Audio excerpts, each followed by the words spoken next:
ko bayan mutuwa na akwai abun da zai taso a ce ina su malam Idris suke ga ranar su, akwai ranar da za ta zo. satazkuruna ma aqulu lakum wa ufawwidu amri ila Allah.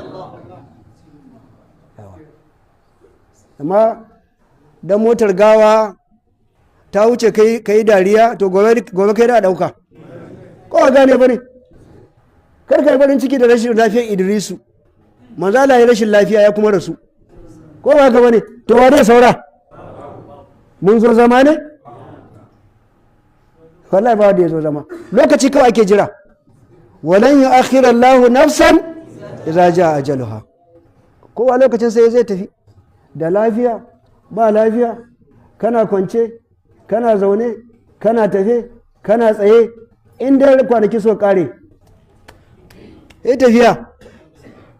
Saboda karkai